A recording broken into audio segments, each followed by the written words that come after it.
दधाति पूर्वम् यो वै वेदांश्च प्रहिणोति तस्मै तम्हदेवमात्मबुद्धिप्रकाशम् मुमुक्षुर्वै शरणमहं प्रपद्ये। ॐ शान्ति शान्ति शान्तिः।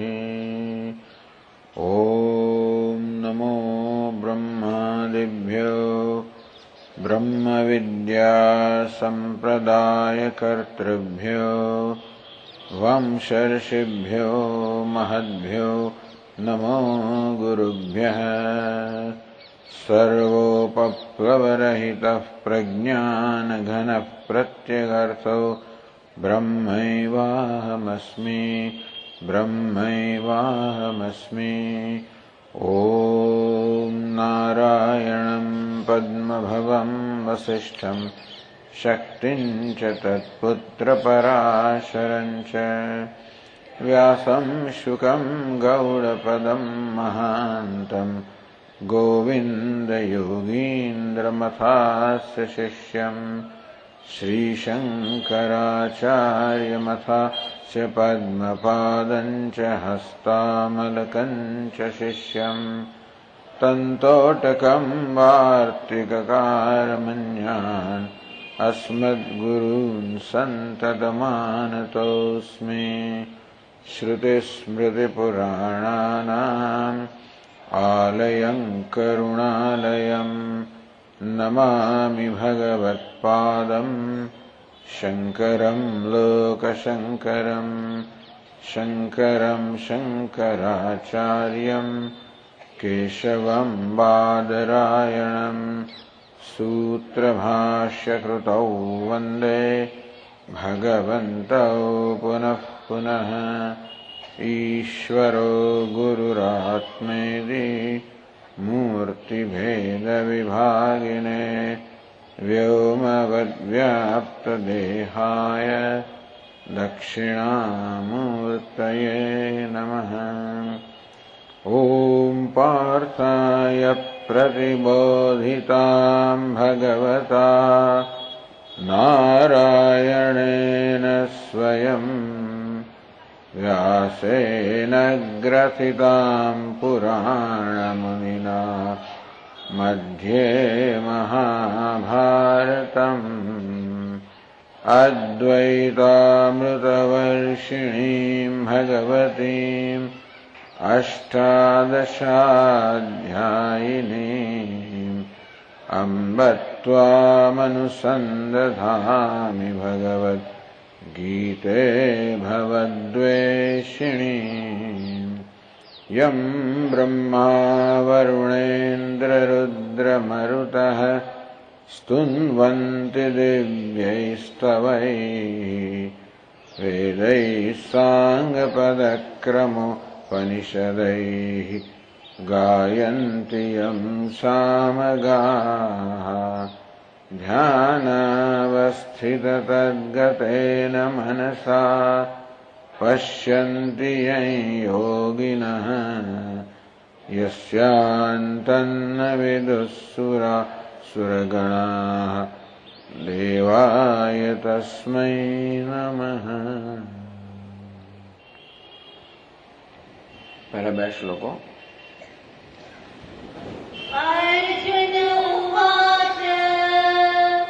अर्जुन उवाच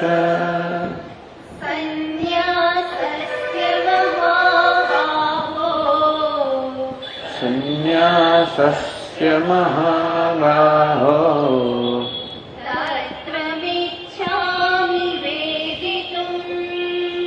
तत्त्वमिच्छामि वेदितुम्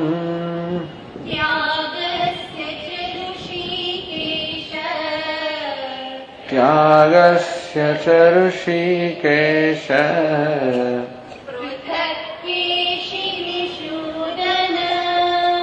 पृथक् केशिनिषूदन।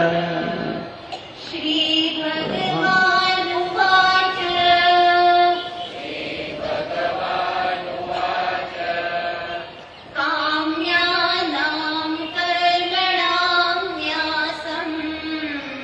काम्यानां कर्मणान्यासम्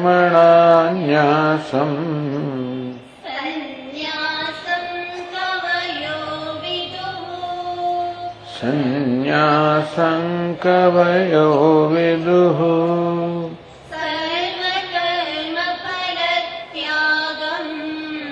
सर्वकर्मफलत्यागम्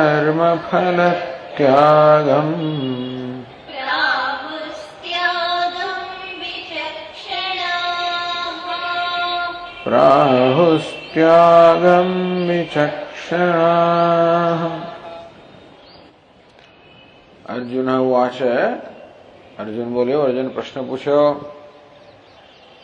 संन्यासस्य महाबाहो तत्त्वम् इच्छामि वेदितुम्। हे महाबाहो, હું સંન્યાસનું તત્વ જાણવા ઈચ્છું છું. તત્વ તત્વ એટલે તસ્ય ભાવ તત્વમ. આ સંન્યાસનું વાસ્તવમાં શું સ્વરૂપ છે એવું જાણવા ઈચ્છું છું. સમ્યક ન્યાસ સંન્યાસ, સારી રીતના કરેલા ત્યાગને સંન્યાસ કહેવામાં આવે છે. ભગવાન, આપ કોને સંન્યાસ કહો છો? આપના અભિપ્રાય પ્રમાણે સંન્યાસ એટલે શું? ત્યાગસ્ય છે, અને તે હે ભગવાન, હું ત્યાગનું પણ તત્વ કે સ્વરૂપ જાણવા ઈચ્છું છું. પૃથક પૃથક અર્થાત એ બંનેના વિભાગ પાડીને હું જાણવા ઈચ્છું છું. એટલે ગઈકાલે આપણે કહ્યું તે પ્રમાણે આ શ્લોકમાં અર્જુનના બે પ્રશ્નો છે એમ કહી શકાય.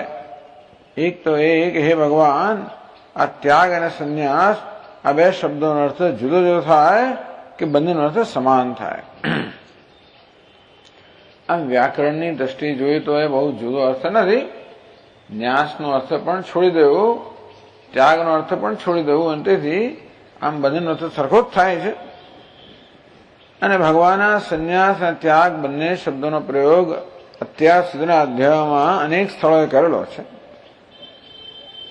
એટલે અર્જુન સ્પષ્ટતા ઈચ્છે છે કે ભગવાન, આપે એક જ અર્થમાં બે શબ્દોનો પ્રયોગ કરેલો છે કે જુદા જુદા અર્થમાં. એટલે આ બે શબ્દોનો અર્થ જુદો થાય કે લગભગ એક જ થાય?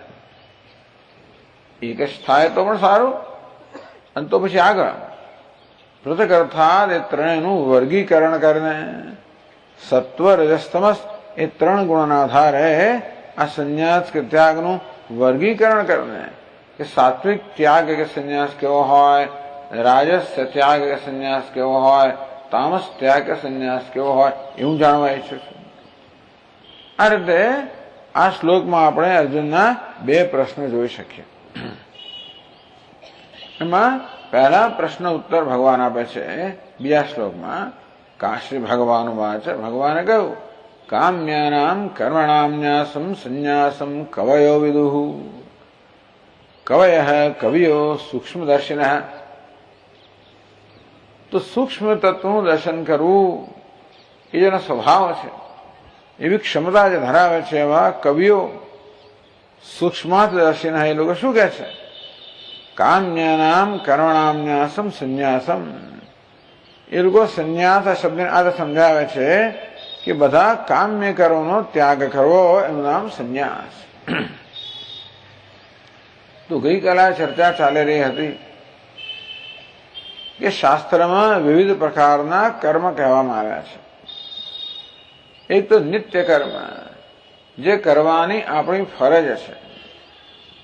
ફરજ એટલા મળે છે કે આપણે જન્મ્યા ત્યારથી જ કેટલાક ઋણ લઈને જન્મ્યા છે, અને આપણે જે જીવન વિતાવી રહ્યા છે એ જીવન વિતાવવામાં પણ આપણે આ જગતના અનેક બધા પરિબળોનો ઉપકાર પ્રાપ્ત કરી રહ્યા છીએ.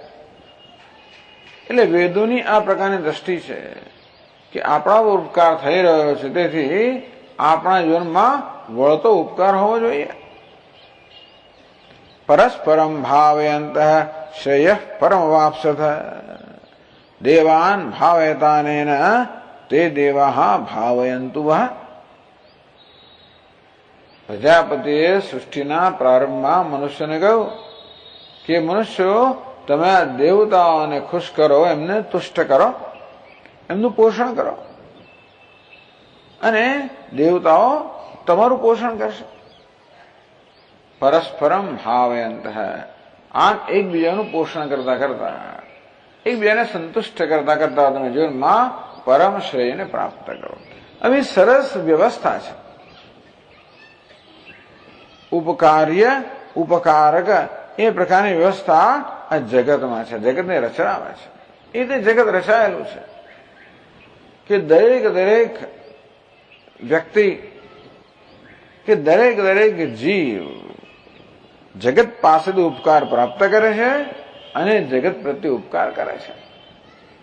આપણે વૃક્ષને પાણી પીવડાવે, વૃક્ષ આપણને ફળ ફૂલ આપે. આમ દરેક વસ્તુ ઉપકાર પ્રાપ્ત કરે અને ઉપકાર કરે. આપણે વૃક્ષની દરકાર કરવાનું બંધ કરી દઈએ તો વૃક્ષ આપણે દરકાર ના કરી શકે. આપણે એને અંગારવાયુ આપીએ, આપણને પ્રાણવાયુ આપે, આ રીતે પણ ઉપકારક અને ઉપકારી સંબંધ છે જ. બસ આ સંબંધ જાણવો, એની નોંધ લેવી, એના વિશે ઉપકૃત હોવું, કૃતજ્ઞ હોવું અને કૃતજ્ઞતા. તો કૃતજ્ઞતાપૂર્વક કરેલા કર્મને આપણે ફરજ કહીએ, કર્તવ્ય કર્મ કહીએ કે મારા પર ઉપકાર કરવામાં આવી રહ્યો છે અને મારી ફરજ છે કે મારે વધુ ઉપકાર કરવો જોઈએ. આ પ્રકારની ભાવનાથી જે કર્મ થાય એને આપણે ફરજ કહીએ. જે ફરજ બજાવવામાં આપણે કોઈ પ્રકારના બીજા વ્યક્તિગત વળતરની અપેક્ષા રાખતા નથી કે વળતર જે મળી ગયેલું છે કે મળી રહ્યું છે એના બદલામાં થઈ રહ્યું છે, એને નિત્ય કર્મ કહેવામાં આવ્યું. આ નિત્ય કર્મનો એક બે પ્રકાર છે. નૈમિત્તિક કર્મ એટલે ગઈકાલે કહો ને 5 પ્રકારના પૂજાના કર્મ રોજ કરવા જોઈએ. પિતૃઓની પૂજા, દેવતાઓની પૂજા, ઋષિઓની પૂજા, બીજા મનુષ્યોની પૂજા, આ પશુઓ જીવ જંતુઓની પૂજા.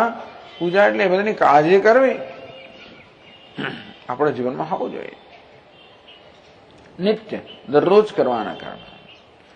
નૈમિત્તિક અમુક વિશેષ નિમિત્ત આવે ત્યારે, જેમ કે એકાદશી આવે ત્યારે વિશેષ કર્મ કરવાનું હોય, પૂર્ણિમાના દિવસે વિશેષ કર્મ કરવાનું હોય, શિવરાત્રી વડે વિશેષ કર્મ હોય, શ્રાવણ મહિના વડે વિશેષ કર્મ કરીએ વગેરે.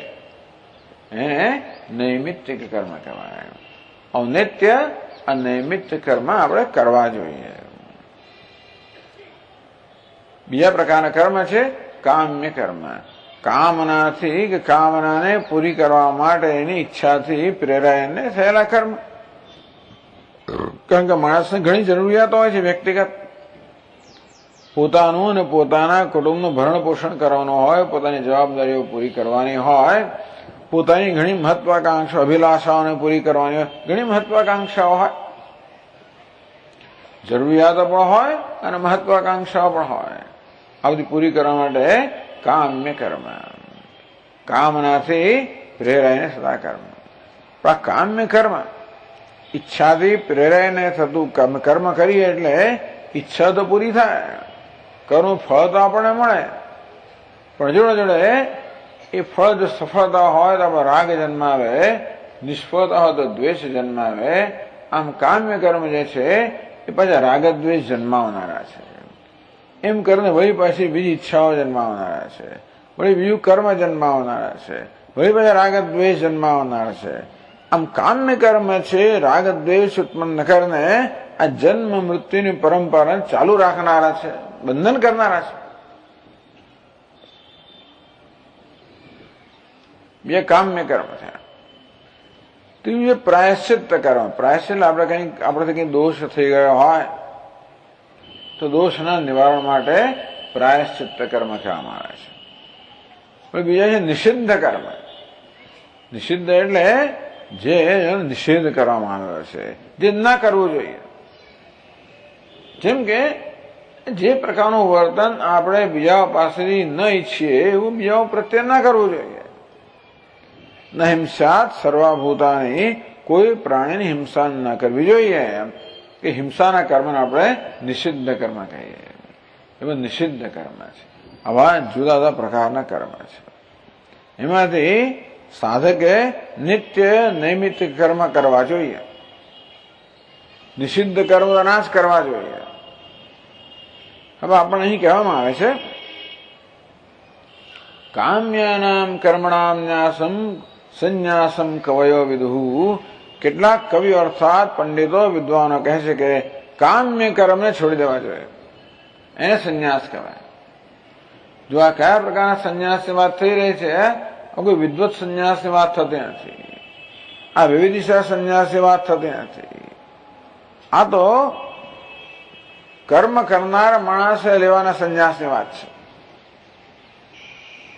અર્થાત જેને જે અંતઃકરણ શુદ્ધિ કરવાની બાકી છે, હજી જેનામ વિવિધિશા એટલે કે જ્ઞાનની ઈચ્છા જન્મી નથી, એવા માટે એને માટે આ વાત છે. જે મુમુક્ષુ છે, મોક્ષની ઈચ્છા ધરાવે છે, પણ મોક્ષ તો જ્ઞાનથી પ્રાપ્ત થાય. એ જ્ઞાન પ્રાપ્તિ માટેની જે આવશ્યકતા છે, જે યોગ્યતા છે, એનામાં જન્મી નથી, તો એને શું કરવું જોઈએ? તો કહેવામાં આવે કે એને કામ્ય કર્મનો ત્યાગ કરવો જોઈએ. કામ્ય કર્મ એટલે આપણે સ્વર્ગ અપાવનારું હોય, ધન સંપત્તિ અપાવનારો હોય, યશ કીર્તિ અપાવનારો હોય, આ બધી વસ્તુ, આ બધા કર્મનો ત્યાગ કરવો જોઈએ. એવા કર્મ કરીએ અને કર્મ સફળ થાય તો પણ આ બધી દુન્યવી સિદ્ધિઓ માટેની આસક્તિ તો જવાની નથી, ઉલટી આસક્તિ વધવાની છે. કામના પૂરી થાય એટલે આપણને જે કામનો વિષય છે ભોગવીએ, એનો આનંદ લઈએ, એની આસક્તિ તો વધવાની છે, ઘટવાની નથી. અને તેથી જગતના પદાર્થો નહીં, પણ જગતના પદાર્થો પ્રત્યેની આસક્તિ તો બંધન કરનારી છે, એમાં શંકા જ નથી. પદાર્થો બંધન કરનાર છે એમ તો ન કહેવાય, બિચારા પદાર્થોનો કશો વાંક નથી. એવું નથી કે અગ્નિ પેલા પતંગિયાને નિમંત્રણ આપો, પતંગિયું સામે ચાલીને એમાં ઝંપલાવે છે. તેમ દુનિયાને વિશ્વ કે આપણે નિમંત્રણ આપતા એવા નથી, પણ આપણે સામે ચાલીને ઝંપલાવીએ છીએ. એ ન ઝંપલાવવો. એટલે કેટલાક વિદ્વાનો એમ કહે છે કે કામ્ય કર્મનો ત્યાગ કરી દેવો જોઈએ, એનું નામ સંન્યાસ. એટલે સંન્યાસ શબ્દનો અર્થ આપવામાં આવ્યો. અર્જુને પૂછેલું ને કે ભગવાન, હું સંન્યાસ શબ્દનો અર્થ જાણવા માંગુ છું, ત્યાગ શબ્દનો અર્થ જાણવા માંગુ છું, તો સંન્યાસ શબ્દનો અર્થ કહેવામાં આવ્યો કે બધા કામ્ય કર્મનો ત્યાગ. હવે બીજી પંક્તિમાં ત્યાગ શબ્દનો અર્થ કહેવામાં આવે છે. સર્વ કર્મ ફલ ત્યાગમ પ્રાહુસ ત્યાગમ વિચક્ષણા. વિચક્ષણા વિચાર કુશલા. જે લોકો શાસ્ત્રનો વિચાર કરવામાં કુશળ હોય એ લોકો શું કહે છે કે ત્યાગ કોને કહેવાય? સર્વ કર્મ ફલ ત્યાગમ. એ લોકો કર્મને કામ્ય કર્મ, નિત્ય કર્મ એવી જાતનો વિભાગ કરતા નથી. આ બીજા લોકો એમ કહે છે, એને એક સૂક્ષ્મ ભેદ છે. કદાચ મોટાભાગના લોકોના ભેદ સમજાય કે ના સમજાય તો બહુ મહત્વ છે. સમજાય તો સમજવાના, સમજાય તો સારું. પેલા લોકો એમ કહે છે, આગળના લોકો, કામ્ય કર્મ માત્ર બંધન કરનારું છે, મારે છોડી દો. બીજા કહે છે કે ભાઈ કર્મ બંધન કરનાર ના હોય, કોઈ કામ્ય કર્મ નામનું કોઈ કર્મ નથી. કર્મ એટલે કર્મ. અગ્નિહોત્ર કર્મ તમે કરો ને કામ્ય કર્મ કેવું કે કર્મ કેવું? એ તો કર્મની પાછળની કઈ વૃત્તિ છે એ નક્કી કરે કે આ કર્મ કામ્ય કર્મ છે કે નહીં. ખરું કે નહીં? હું કોઈને પૈસા આપતો હોઉં, હવે એ કામ્ય કર્મ છે કે નહીં? એ પૈસા આપવાની પાછળ મારી કયા પ્રકારની વૃત્તિ રહેલી છે? હું કોઈને આપું એની પાછળ મારી એવી વૃત્તિ હોય કે ભાઈ આનું આટલું વ્યાજ મને આપજે અને આ રીતે પાછું આપજે, તો જરૂર એ કામ્ય કર્મ જ છે. એ કે દાન કર્મ નથી. જયારે એની પાછળ વૃત્તિમાં એવી હોય કે આ વ્યક્તિ જરૂરિયાત વાળી છે અને માટે લે ભાઈ તારી જરૂરિયાત આથી પૂરી કર, આમ દાનની ભાવના આપતો હોઉં ત્યારે એ કામ્ય કર્મ નથી, નિષ્કામ કર્મ છે. એટલે બીજા વિદ્વાનો એમ કહે છે કે ભાઈ કર્મને તમે કામ્ય કર્મ એવું કે નિષ્કામ કર્મ એવું ના કહેવું જોઈએ. કર્મમાં એવી કામના કે નિષ્કામ એવું કરવામાં કઈ નથી આવતો. આ કામના કે નિષ્કામ્ય ભાવ કે નિષ્કામ ભાવ તો મનમાં હોય છે, કર્મમાં નહીં. એટલે જે કર્મ કરવું એ કરો, નિષિદ્ધ કર્મ નહીં. એટલે બીજા વિદ્વાનો એમ કહે છે કે તમે નિષિદ્ધ કર્મ ના કરશો, કોઈને ઈજા ના પહોંચાડશો.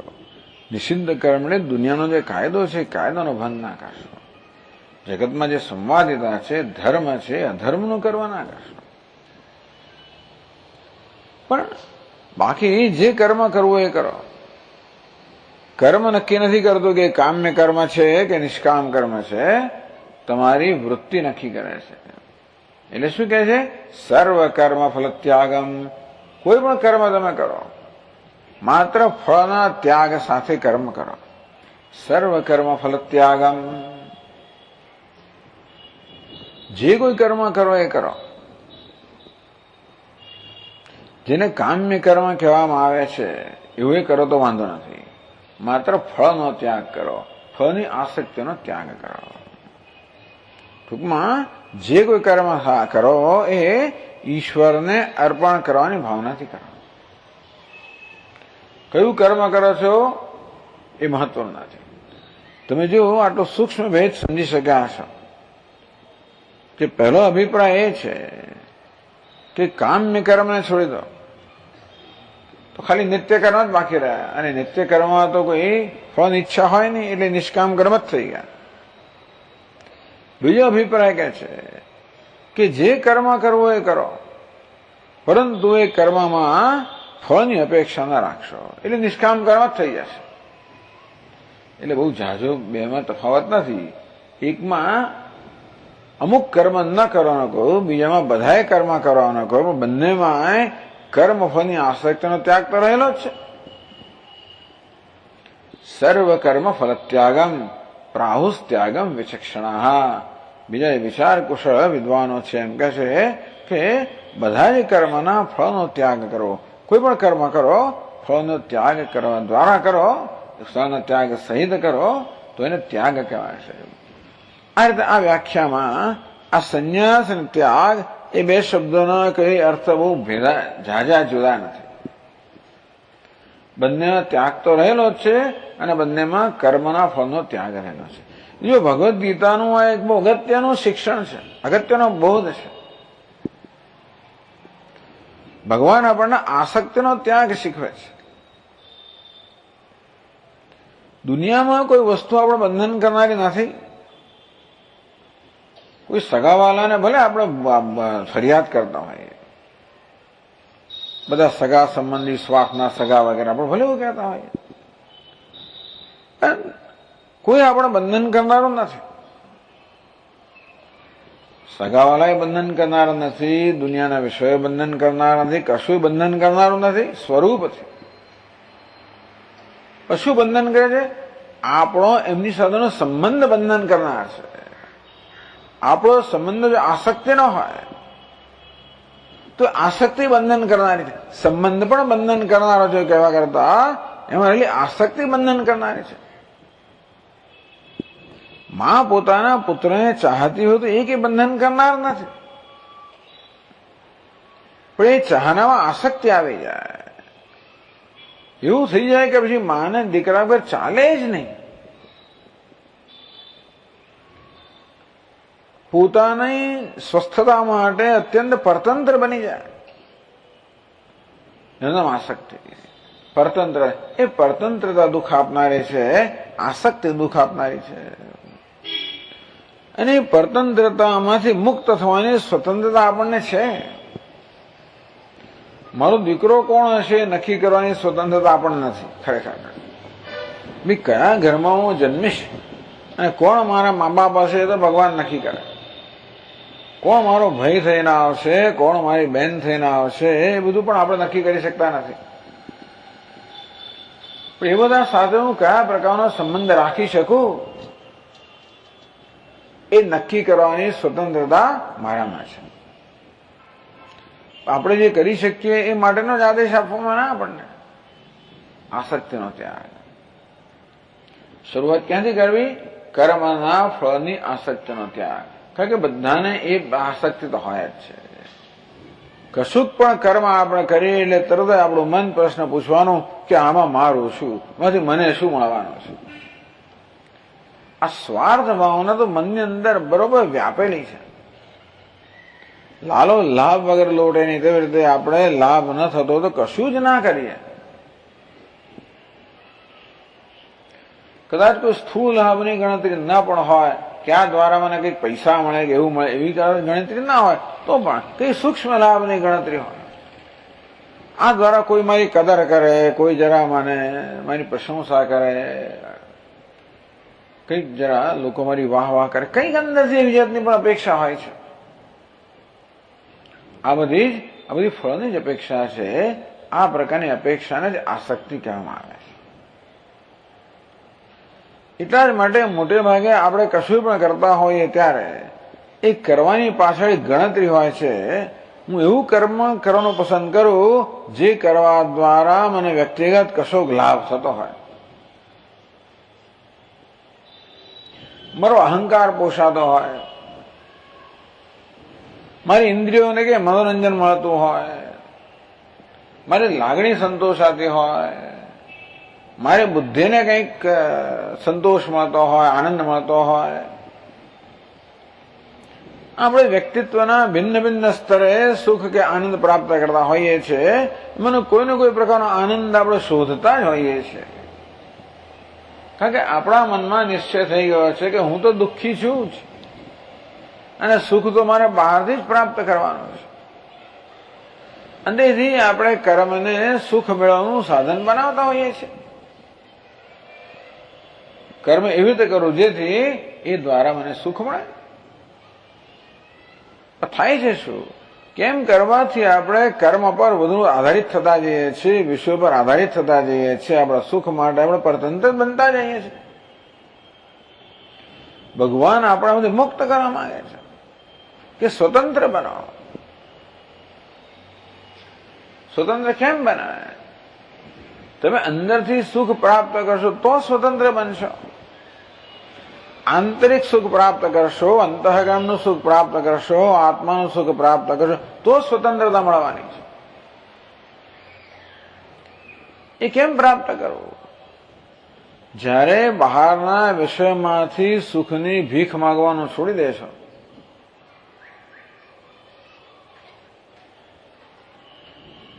તો જ પછી અંદર જે સુખ છે એ અભિવ્યક્ત થશે.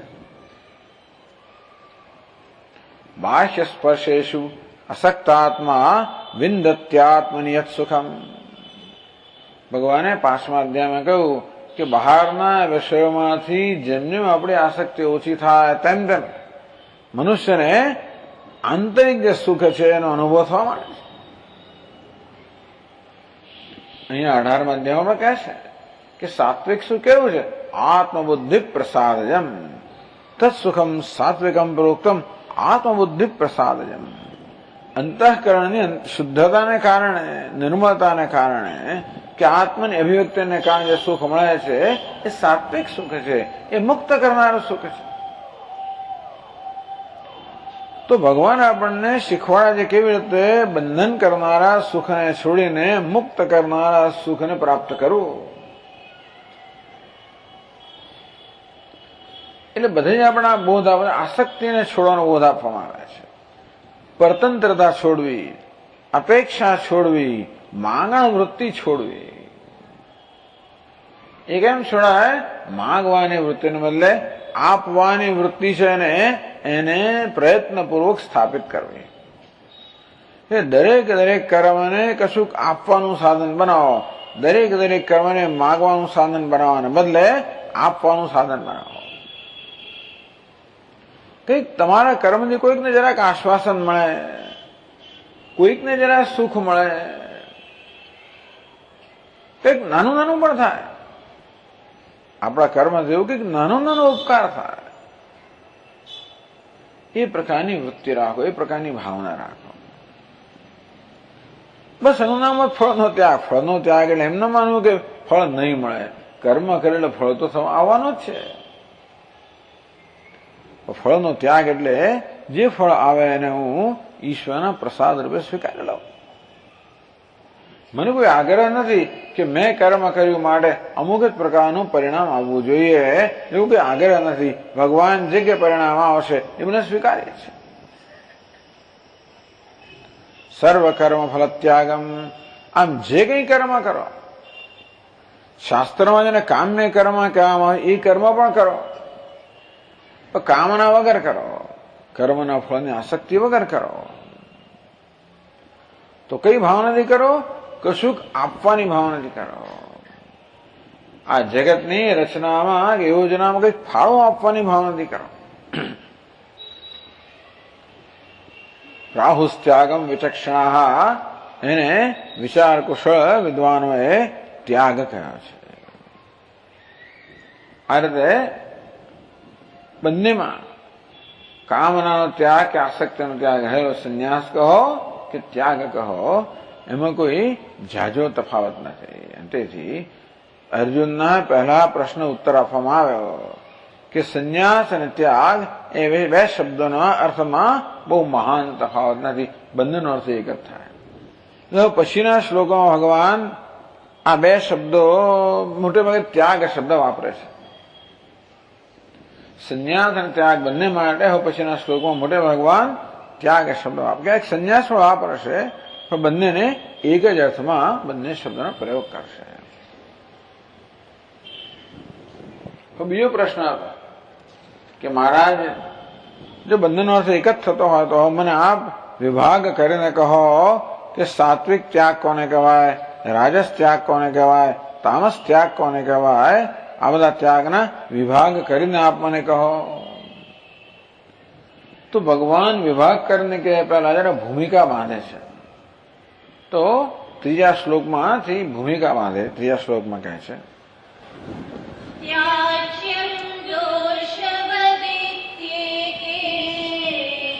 ત્યાજ્યમ દોષવદત્યેકે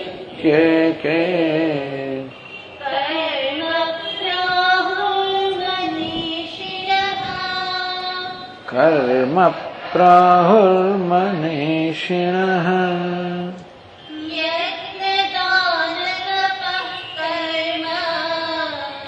યજ્ઞદાન તપઃ કર્મ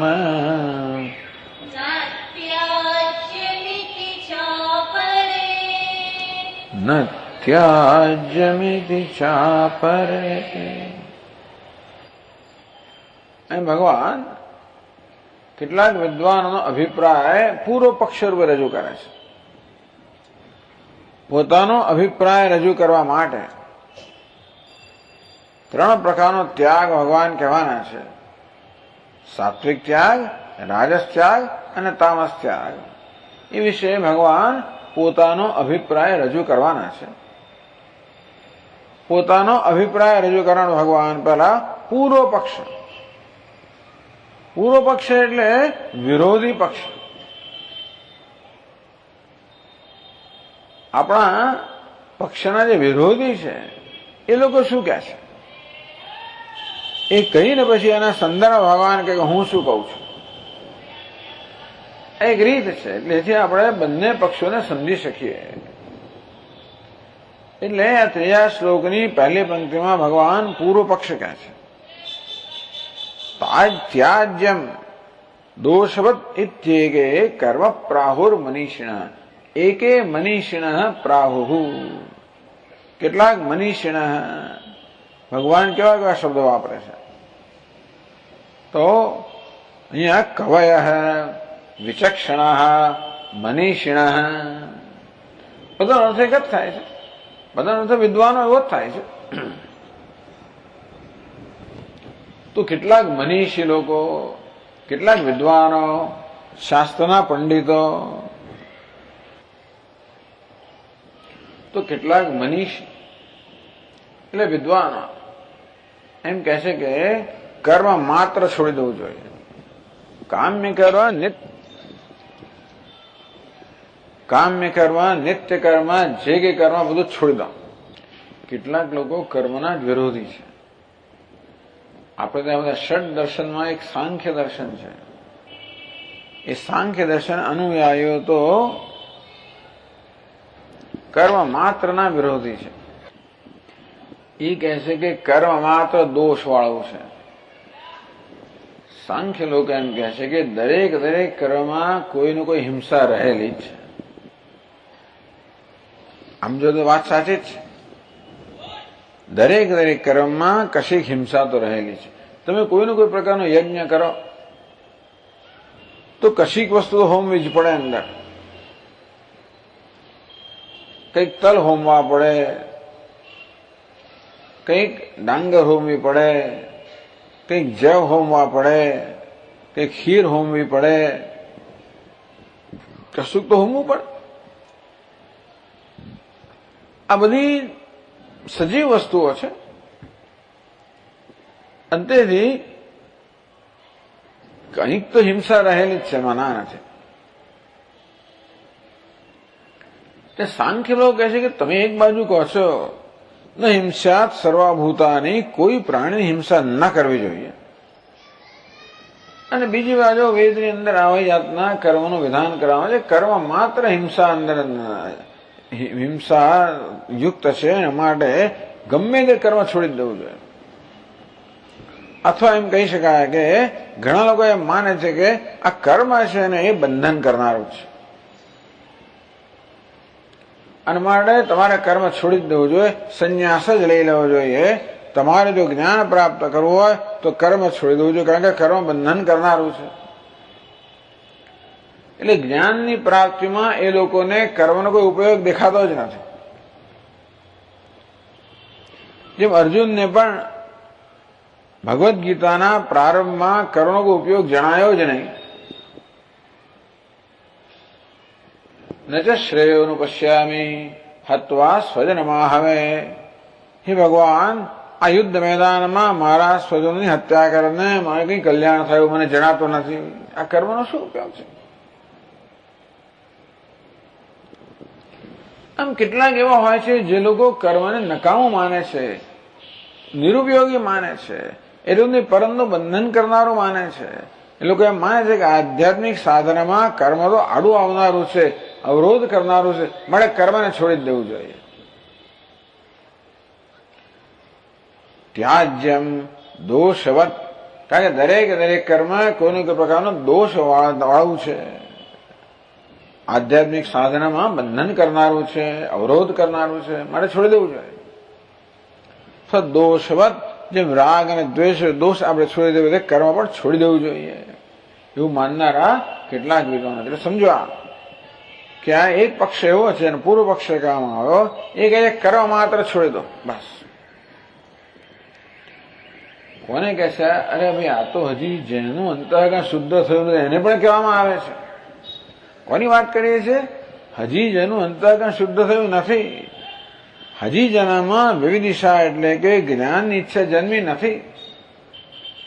ચાલાવી તમારામાં જ્ઞાનની ઈચ્છા જન્મી. અમારા સ્વામી મહારાજ એને ઇમોશનલ મેચ્યોરિટી કહે છે, એને માનસિક પરિપક્વતા કહે છે. એટલે વિવેક વૈરાગ્ય, આપણો વૈરાગ્ય જન્મ્યો, આ શમદમાં આપણામાં જન્મ્યા, અને પછી તમે કર્મ છોડો તો બરાબર છે. કર્મનું પ્રયોજન એ જ છે કે આપણામાં વિવેક જન્મે, વૈરાગ્ય જન્મે, અંતઃકરણ શુદ્ધિ જન્મે, આપણામાં આપણું મન સાત્વિક બને, એને કારણે જ્ઞાન અને ઈચ્છા જન્મે. એને વિવિધિશા કહેવામાં આવી કે વિવિધિશા જન્મે, જ્ઞાન માટેની ઈચ્છા જન્મે. આ થાય તો કર્મનું કામ પૂરું થયું, પછી તમે છોડો તો બરાબર છે. આપણે એવું નથી કહેતા કે હંમેશા કર્મ કર્યા જ કરવું જોઈએ, એવું નથી. દરેક વસ્તુનો ઉપયોગ છે, પણ ઉપયોગ પૂરો થાય ત્યાં સુધી ના છોડવું જોઈએ. તમે ચૂલો પ્રગટાવ્યો પછી અગ્નિને બુઝાવી દેવાનો છે ક્યારેક, પણ ખીચડી ચઢ્યા પછી બુઝાવવાનો હોય ને. એમને તમે અગ્નિ બુઝાવી દો એ કેવું કહેવાય? અગ્નિને સળગાવવાનું કોઈ પ્રયોજન છે, તે શું છે? આપણે રસોઈ થવી જોઈએ, એ થયા પછી તમે અગ્નિ ઓલવી નાખો તો બરાબર છે. શેરડીનો સાંઠો કોઈ આપણે ના આપે તો એમાંથી શેરડીનો રસ છૂટ્યા પછી એ સાંઠાને ફેંકી તો બરોબર, સીધે સીધું ફેંકી તો બરોબર નથી. તેમ કર્મે પણ આપણા જીવનમાં કંઈક મહત્વનો ભાગ ભજવવાનો છે. એ ભજવ્યા પછી તમે એને છોડી દો બરોબર છે, એમને છોડી દો કે કર્મ માત્ર છોડી દો. કર્મ તો તમને બંધન કરનારું છે, કર્મ તો તમારા આધ્યાત્મિક ઉન્નતિના માર્ગમાં આડે આવનારું છે, મારે છોડી દો. હવે એક પક્ષ છે તો બીજો પક્ષ કયો છે? એ 3 શ્લોકની બીજી પંક્તિમાં ભગવાન બીજો પક્ષ બતાવે છે. યજ્ઞ દાન તપ કર્મ ન ત્યાજ્યમિતિ ચ અપરે મનીષિણ આહુ. બીજા વિદ્વાનો શું કહે છે કે ભાઈ આ યજ્ઞ દાન તપસ્યા રૂપી નિત્ય નૈમિત્તિક કર્મ ન છોડવું જોઈએ, નિત્ય કર્મ નૈમિત્તિક કર્મ ન છોડવું જોઈએ એવું બીજા લોકો કહે છે. તમારી કર્તવ્ય કર્મ ના છોડવું જોઈએ એવો બીજો અભિપ્રાય છે. ભગવાને 2 અભિપ્રાય બે સમક્ષ રજૂ કર્યા. હવે આગળ કહે છે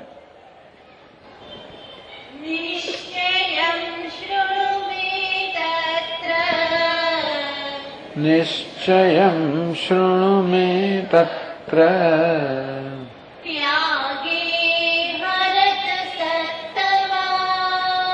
ત્યાગે ભરત સત્તમ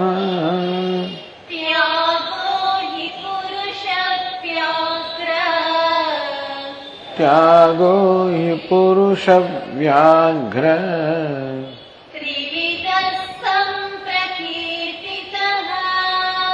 ત્રિવિધ સંપ્રકીર્તિ.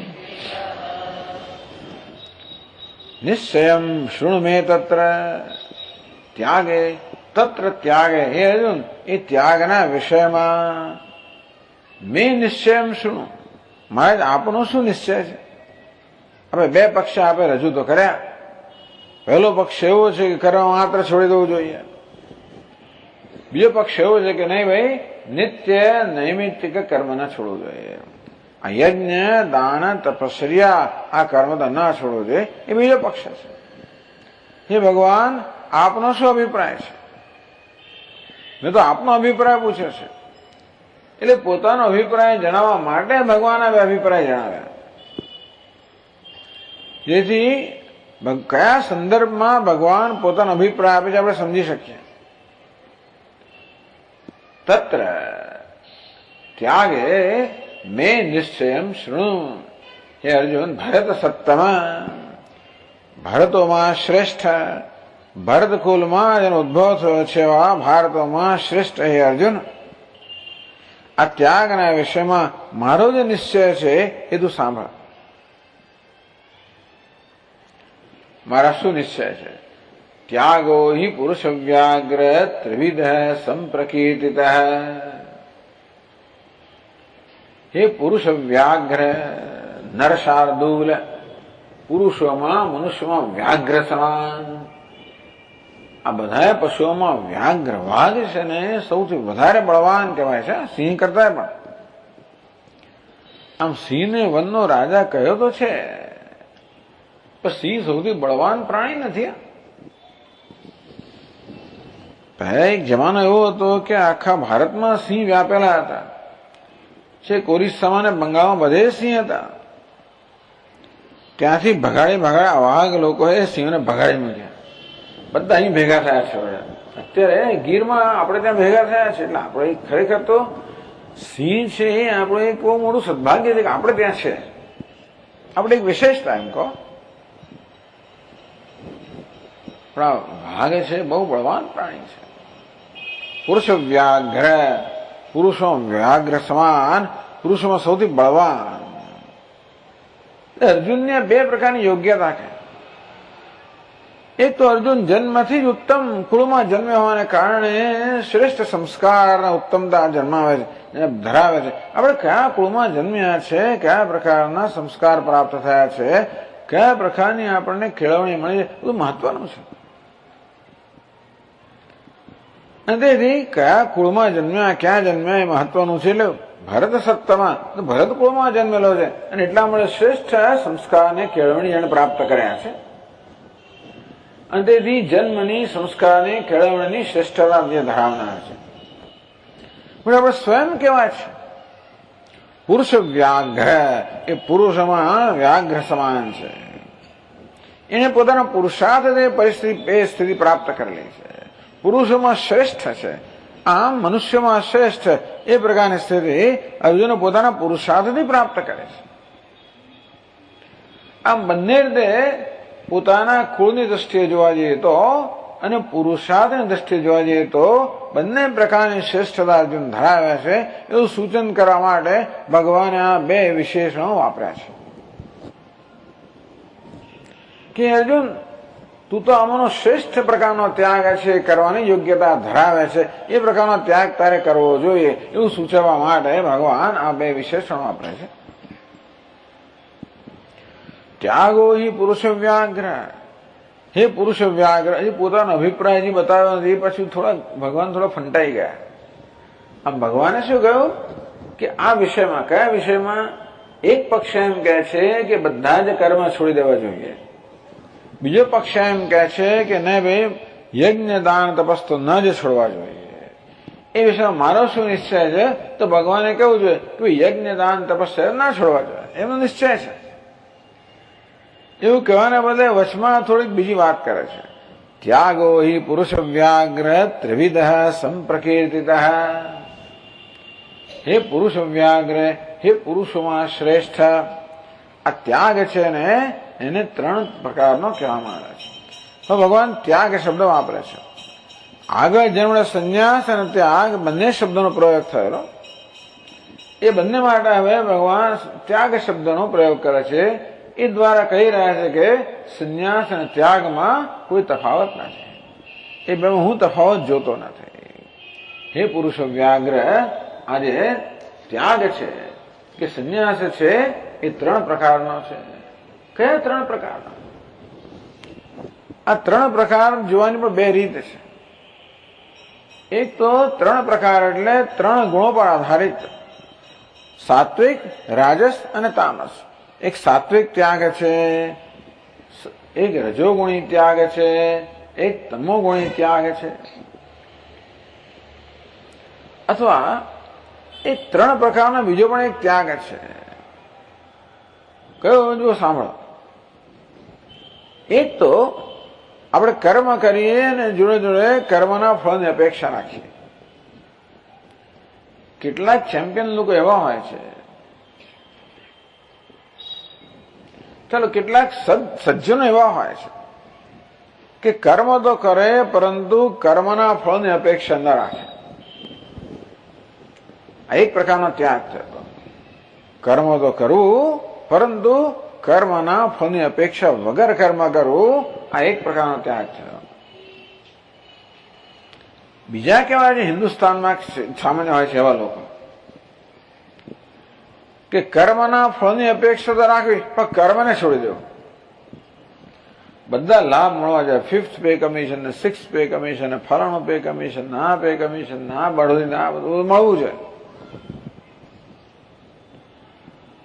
પણ તમે હવે કામના કલાકો વધારે તો કે એ તો ના થાય મારાથી. તમે તમારી એફિશિયન્સી વધારો તો કે એવી કોઈ ગમે ખાતરી અમે ના આપીએ. બધું અમને મળવું જોઈએ, અમારે શું કરવું છે એની કોઈ ખાતરી નથી. હિન્દુસ્તાનમાં લોકોને અત્યાર સુધી વૃત્તિ કેવી રહી છે કે અમને ફળ મળવું જોઈએ, કર્મ કરવાની કોઈ જવાબદારી નથી.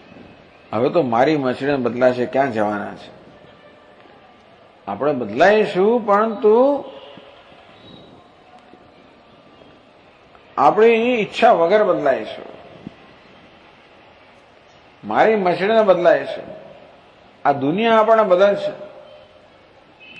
નહીં બદલાઈએ તો આપણે ટકી જ નહીં શકીએ.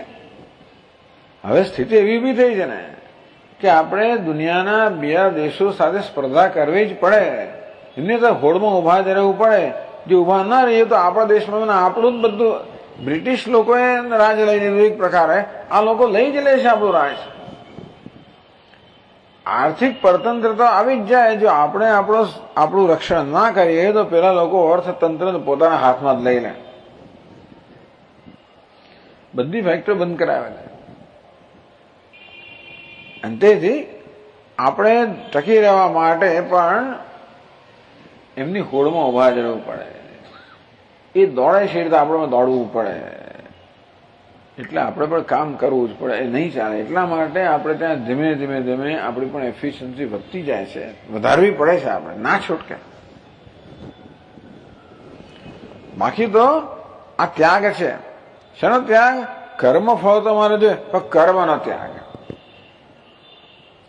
પહેલો ત્યાગ કેવો છે? સાત્વિક ત્યાગ. કર્મ કરું છું તો મને કોઈ ફળ ના જોઈએ. બીજો ત્યાગ કેવો છે? રજોગુણી અને તમોગુણી ત્યાગ, કે કર્મ તો ફળ જોઈએ છે, કર્મ નથી કરવું. અને ત્રીજો એક પ્રકારનો ત્યાગ છે, એ કેવો ત્યાગ છે? કર્મ ફળનો અને કર્મનો બંનેનો ત્યાગ. એ કોણ કરે છે? એ તો વિદ્વત સંન્યાસી કરે છે. આવો પણ 3 પ્રકારનો ત્યાગ છે, એની ભગવાન વાત કરશે.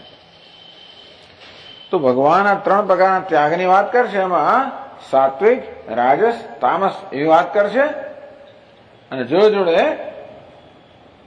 એક તો મુમુક્ષુએ કરેલો ત્યાગ, બીજો અવિવેકીએ કરેલો ત્યાગ. 3 પ્રકારના માણસો ભગવદ્ ગીતામાં ભગવાન 3 પ્રકારના માણસોની વાત કરે છે. એક કોણ છે? જ્ઞાની પુરુષ છે, વિદ્વાન. એક છે એનું વર્તન સહજ છે, જેને સ્થિત પ્રજ્ઞ કહેવામાં આવ્યા, જેને ભક્ત કહેવામાં આવ્યા, સહજ, સ્પોન્ટેનિયસ. બીજો કોણ છે? મુમુક્ષુ, વિવેકી, જે વિવેકપૂર્વક જીવન જીવે છે, વિવેકપૂર્વક બધું કરે છે. અને ત્રીજો કેવો છે? તો કે જે પોતાના આવેગોથી કામ કરે છે, એનું વર્તન આવેગાત્મક છે. એક સહજ વર્તન છે, એક વિવેકપૂર્ણ વર્તન છે, અને ત્રીજું આવેગાત્મક વર્તન છે. તો સંસારી કેવો છે? આવેગો પ્રમાણે વર્તનારો છે. મુમુક્ષુ કેવો છે? વિવેકપૂર્વક વર્તન કરનારો છે. સિદ્ધ પુરુષ કેવો છે? સહજ રીતે વર્તનાર છે. તો 3 વડે થનારો ત્યાગ, કે સિદ્ધ પુરુષ કેવા પ્રકારનો ત્યાગ કરે છે? એક. આ મુમુક્ષુ કયા પ્રકારનો ત્યાગ કરે છે? બીજો. અને આ સંસારી કયા પ્રકારનો ત્યાગ કરે છે? ત્રીજો. અવિવેકી કયા પ્રકારનો ત્યાગ કરે છે? ત્રીજો. આ પણ ત્યાગો હિ પુરુષ વ્યાઘ્ર ત્રિવિધ સંપ્રકીર્તિત. હે પુરુષોમાં શ્રેષ્ઠ, હે ભરત સપ્તમાં, આ ત્યાગ 3 પ્રકારનો કહેવાયેલો છે. એમાંથી તું તો ભરત સત્તામાં છે, ભરતમાં શ્રેષ્ઠ હોવાને કારણે તારે અવિવેકી જનો વાળો ત્યાગ તો ન જ કરવો જોઈએ, તારે વિવેકી જન વડે થતો ત્યાગ કરવો જોઈએ, જેથી કોઈક દિવસ તું સહજ ત્યાગ કરી શકશે.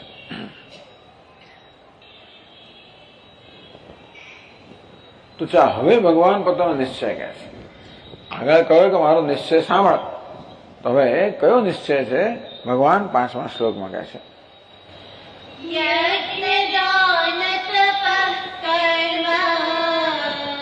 યજ્ઞ દાન તપઃ કર્મ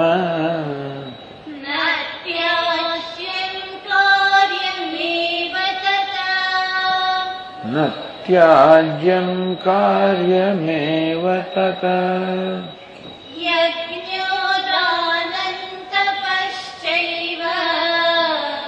યજ્ઞો દાનં તપશ્ચૈવ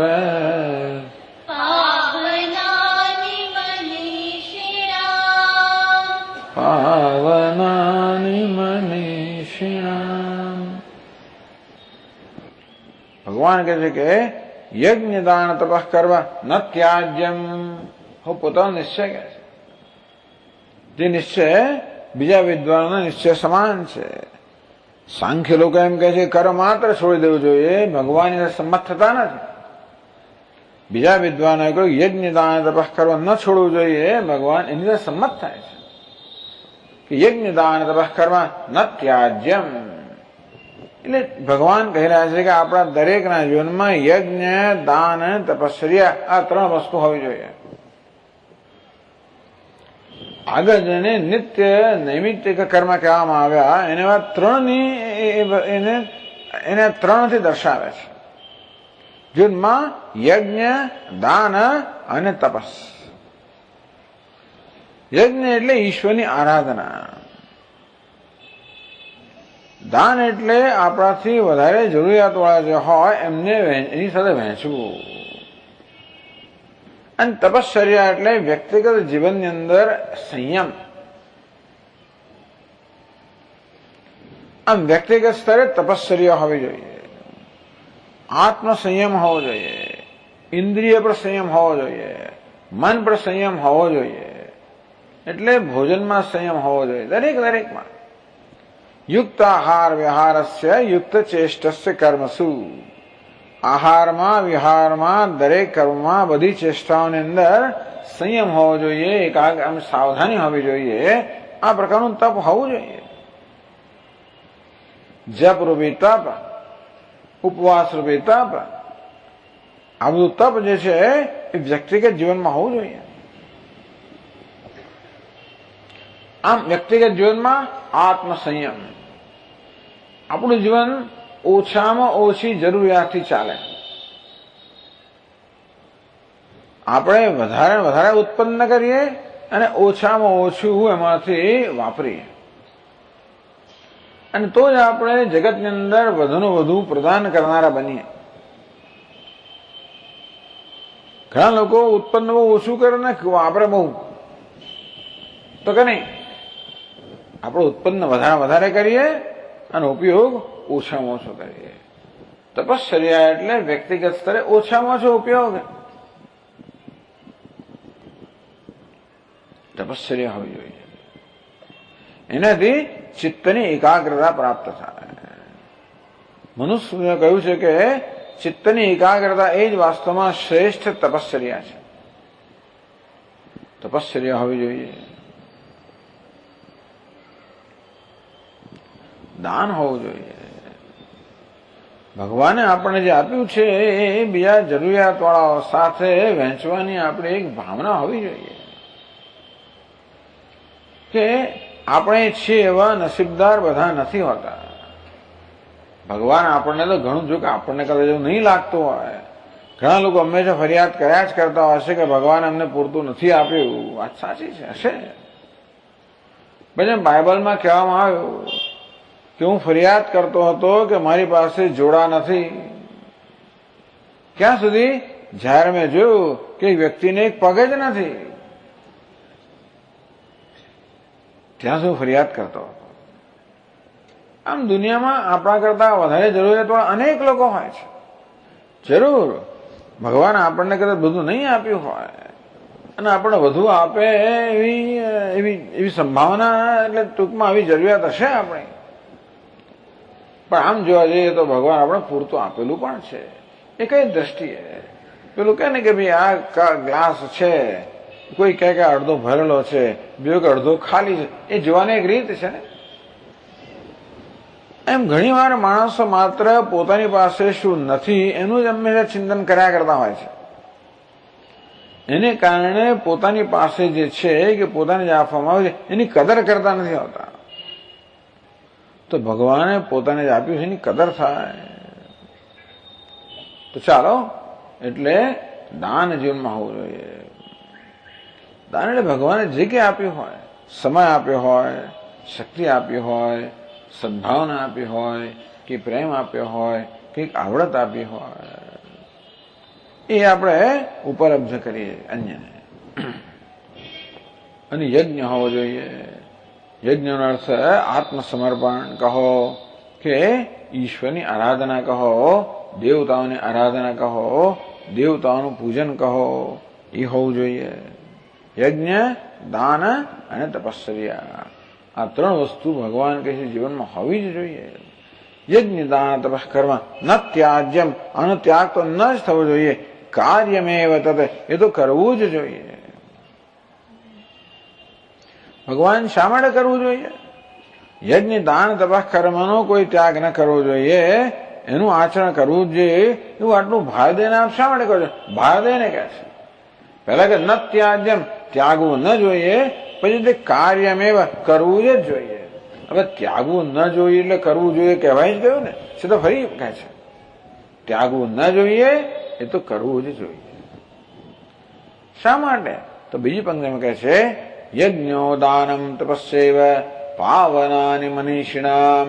કારણ કે આ યજ્ઞ, દાન, તપશ્ચર્યા છે એ મનીષ અર્થાત જે વિવેકી લોકો છે એમના અંતઃકરણને પવિત્ર કરનારા છે, અંતઃકરણને શુદ્ધ કરનારા છે. આપણે કહ્યું ને કે અગત્ય આપણા જીવનમાં કર્મનો શું ઉપયોગ છે? આપણું અંતઃકરણ શુદ્ધ બને, આપણા વિવિધ દિશા અર્થાત જ્ઞાનની ઈચ્છા જન્મે. એટલે આપણામાં જ્ઞાનની ઈચ્છા જન્માવનારા, એમાં આડે આવનારા છે અશુદ્ધિ. આપણે રાગ દ્વેષ વગેરે જે અશુદ્ધિ છે અંતઃકરણને, એ જ્યાં વિવિધ દિશામાં જ્ઞાનની ઈચ્છા બધા આડે આવતી હોય છે. એટલે આ કર્મ છે ને એ પેલો અવરોધ દૂર કરનારા છે. અંતઃકરણની અશુદ્ધ રૂપી અવરોધ દૂર કરે છે. અને એ રીતે આપણામાં જે પ્રસન્નતા છે કે પછી વિવિધ દિશા છે, જ્ઞાનની ઈચ્છા છે, એને અભિવ્યક્ત કરે છે. સાથે સાથે કર્મ આપણને પુણ્ય પ્રદાન કરનારા છે. પુણ્ય પ્રદાન કરીને અંતઃકરણ શુદ્ધ પણ કરે છે. માટે ભગવાન કે યજ્ઞો દાનમ તપસ્યૈવ, આ યજ્ઞ દાન તપસ્યા છે પાવના અને મનીષાન, એ મનીષ અર્થાત વિવેકી લોકોને પવિત્ર કરનારા છે.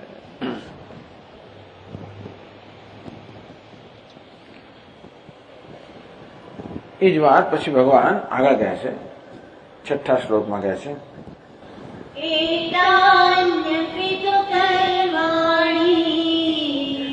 એતાન્યપિ તુ કર્માણિ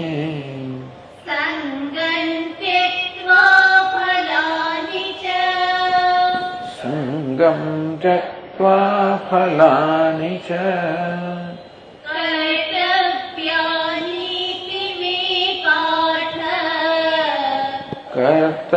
કર્તવ્યાનિતિ મે પાર્થ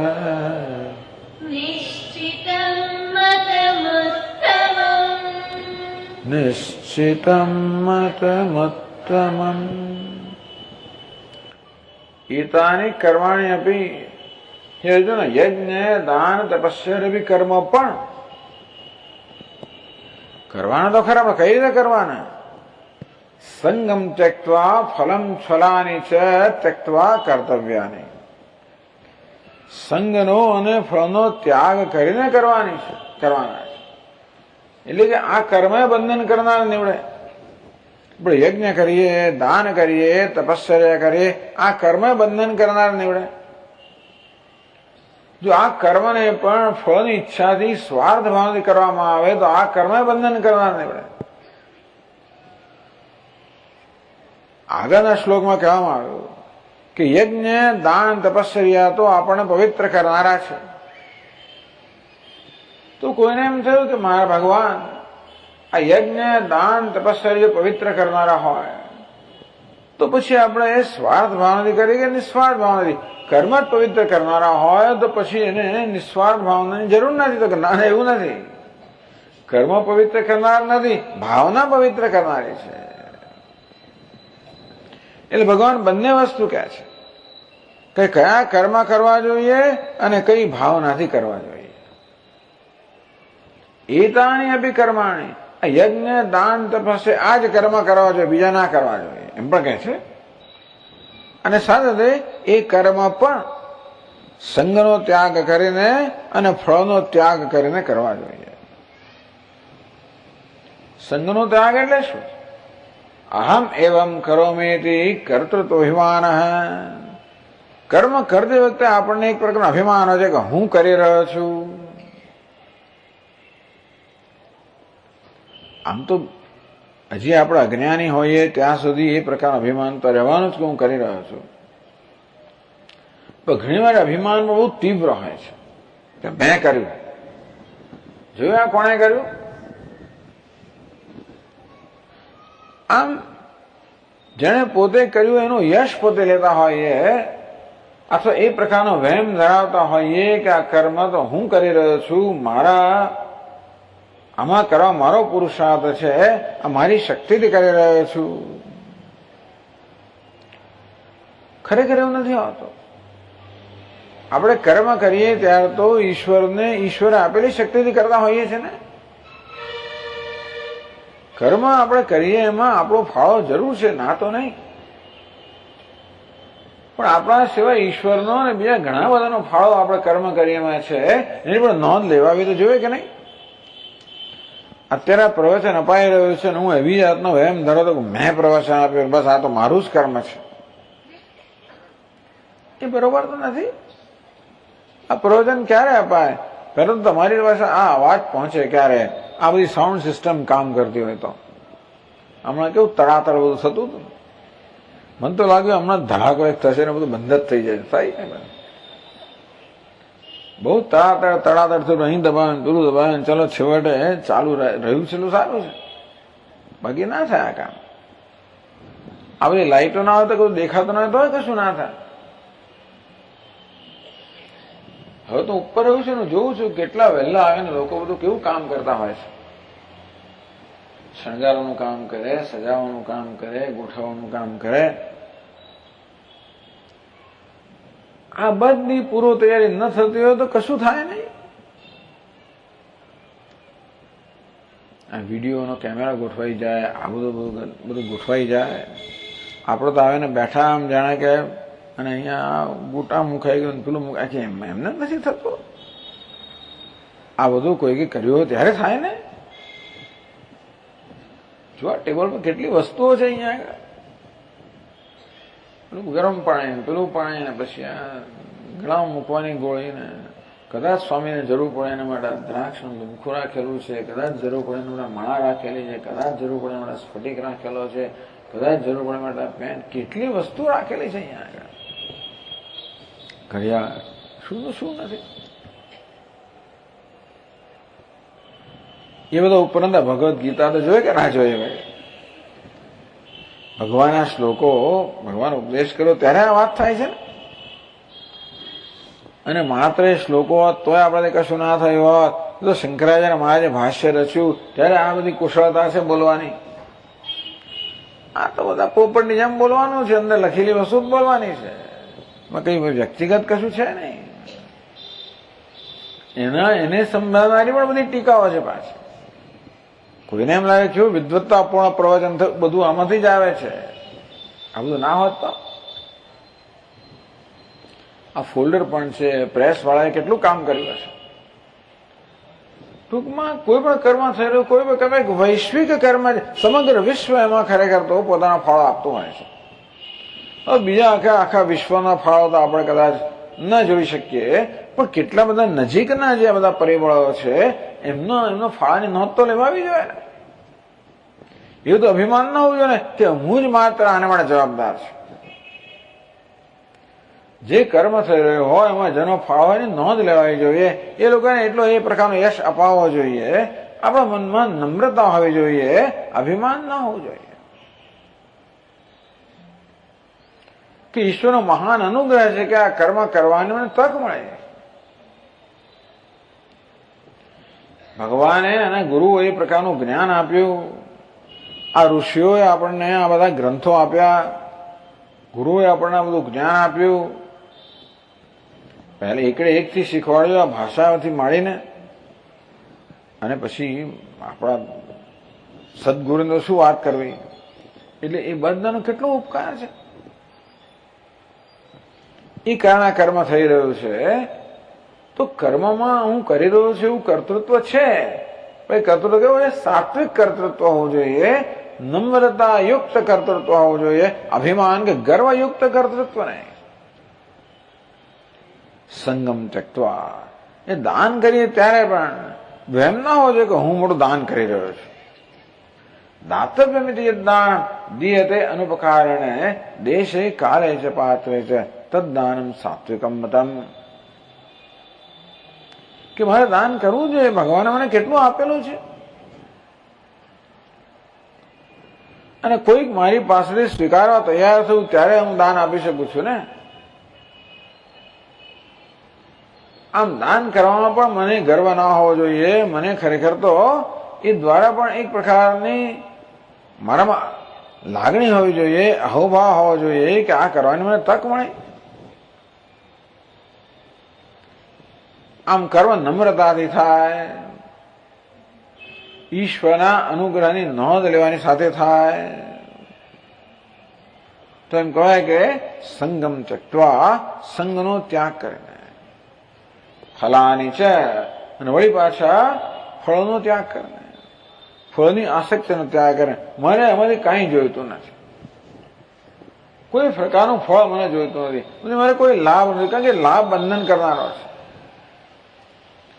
આપણે જે વ્યક્તિગત લાભ ઈચ્છીએ ને તો જે કર્મ કર્યું એ કર્મનો ઉપયોગ એ લાભ મેળવવામાં થઈ જાય. કર્મ તો એક જ, પણ કર્મની પાછળ કઈ ભાવના છે? જો સ્વાર્થ ભાવના હોય ને તો કર્મ જે આપણે કરીએ એ કર્મનો ઉપયોગ આપણા સ્વાર્થને પૂરા કરવામાં થઈ જાય, પછી કશું બચે નહીં આપણા માટે. જો આપણે સ્વાર્થ ન રાખીએ તો એ કર્મ જે કરીએ એનો ઉપયોગ શેમાં થાય? કર્મ કરવાને કારણે જે પુણ્ય ઉત્પન્ન થયું એનો ઉપયોગ શેમાં થાય? આપણે સ્વાર્થ ન રાખ્યો હોય તો એ અંતઃકરણ શુદ્ધ કરવામાં થાય. આવું દાન કરવાનું કર્મ કરે પુણ્ય તો મળે, પણ સ્વાર્થથી પ્રેરણા કર્યું હોય તો એ પુણ્ય આપણો સ્વાર્થ પૂરું કરવામાં ખર્ચાઈ જાય. પણ સ્વાર્થ રાખ્યા વગર કર્યું હોય તો એ પુણ્ય આપણા અંતઃકરણને શુદ્ધ કરે અને ભગવાનની નજીક લઈ જનારું બને. એટલે ભગવાન કહે છે ફલાની છે, આ કર્મ ફળની આસક્તિના ત્યાગ સહિત આ કર્મ કરવા જોઈએ.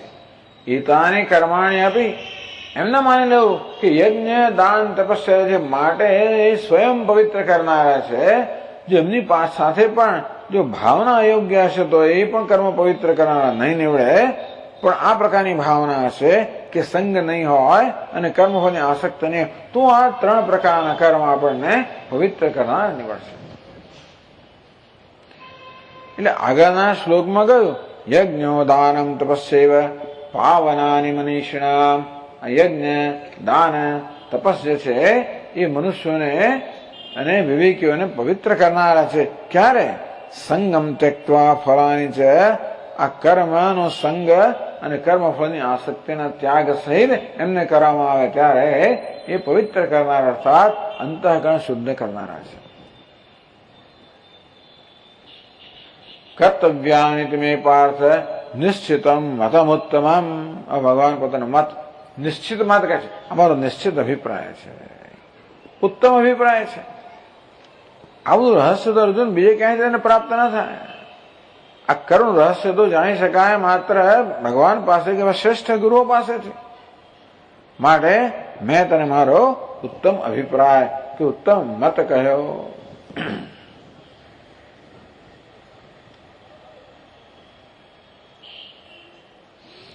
આ પ્રકારે કહ્યા પછી ભગવાન જે ખરો પ્રશ્ન હતો કે સંન્યાસ ત્રણ પ્રકારનો છે, સાત્વિક સંન્યાસ, રાજસ સંન્યાસ, તામસ સંન્યાસ.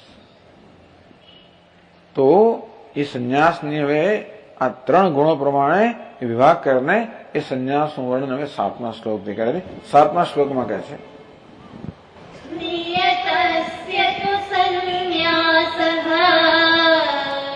નિયતસ્ય તુ સંન્યાસઃ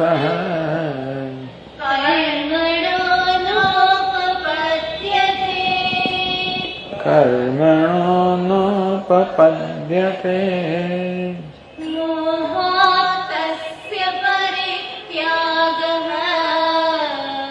મોહાતસ્ય પરિત્યાગઃ